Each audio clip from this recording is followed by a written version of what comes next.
main reason behind the botched Iowa caucuses last night had to do with an app. There was an app that was actually ironically meant to simplify the process of reporting the results of the caucuses, but the exact opposite happened. And even today, at this very late moment, we don't have the full results of the Iowa caucuses. We have about 62% of the precincts reporting, which doesn't give you a full picture. But what exactly went wrong with this faulty app? So numerous Democrats in Iowa reported major problems in attempting to download the application and upload results, with many saying they resorted to calling the results into state party headquarters in Des Moines. In fact, at one point on cable news, one person was about to go on CNN. He had been waiting for over an hour to report the results from his precinct. And by the time they finally answered, he was about to go live on CNN and they hung up on him, which is infuriating. So the Iowa Democratic Party chair, Troy Price, explained that there had been a coding issue with the app that they were using. While the app was recording data accurately, it was reporting out only partial data. We have determined that this was due to a coding issue in the reporting system. The issue was identified and fixed.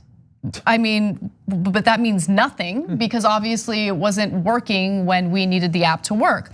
Now, state campaign finance records indicate the Iowa Democratic Party paid Shadow, a tech company that joined with Acronym last year, more than $60,000 for website development over 2 installments in November and December of last year. The Democratic source with knowledge of the process said those payments were for the app that Caucus site leaders were supposed to use to upload the results at their locales. Ironically, it was introduced in order to get results out to the public quicker and had been hastily put together over the last 2 months. So this was not some new technology or new app that was in the works for years. It was tested, it was foolproof. No, they had rolled this out over the last 2 months, but it gets worse.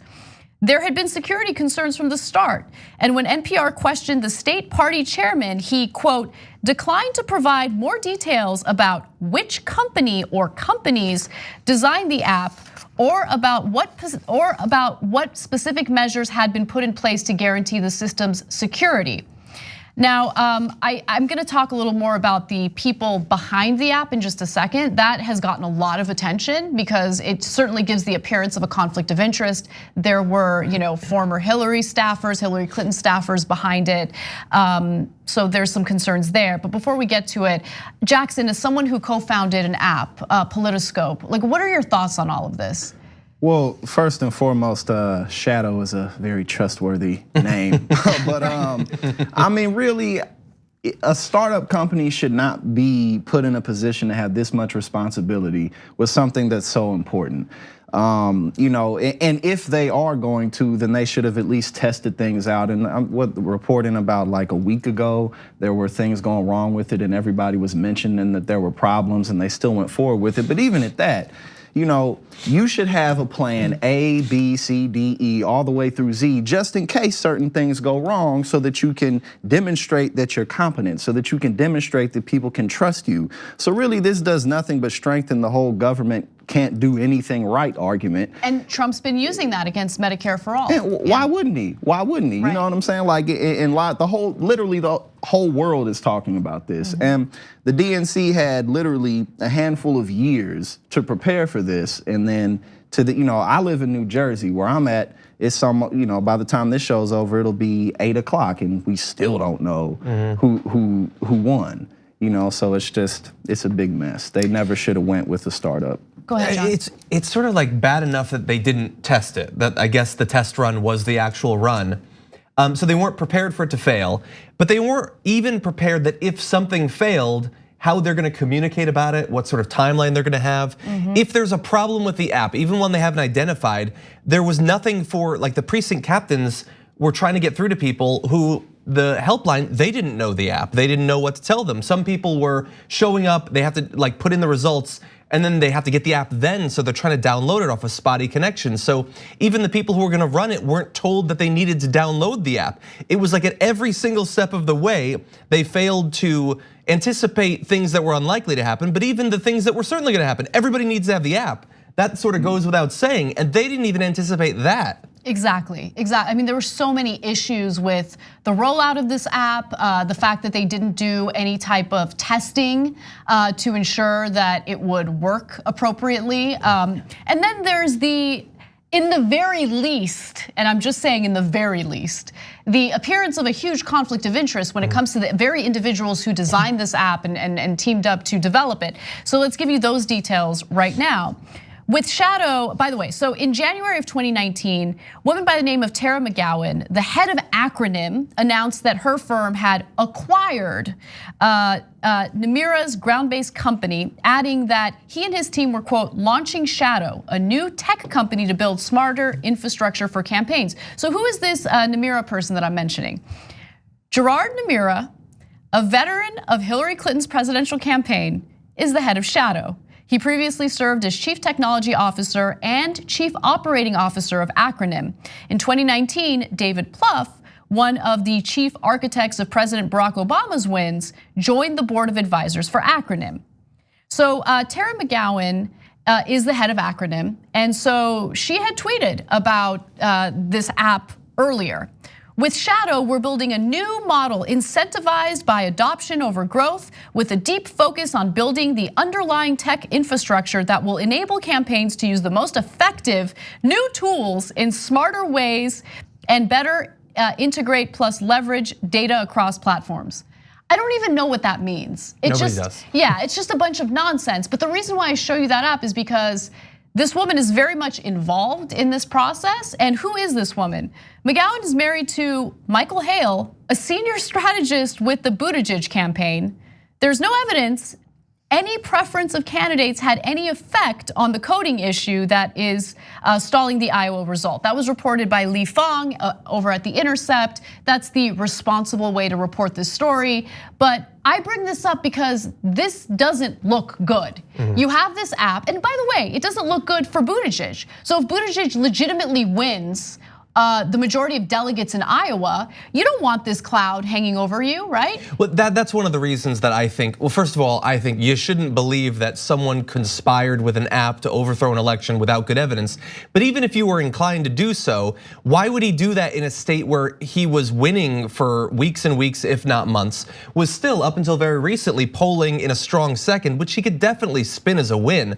There's no reason that he would coordinate with them, which could easily be revealed by any number of different programmers who'd be involved in the creation of the program to effectively tank the narrative around what would be a first or second place win for him. It just wouldn't make sense. What I think doesn't make any sense is allowing people who have these deep political connections to develop an app in any type of election. I agree. That can be, when you have that conflict of interest, it's going to make people skeptical of the results.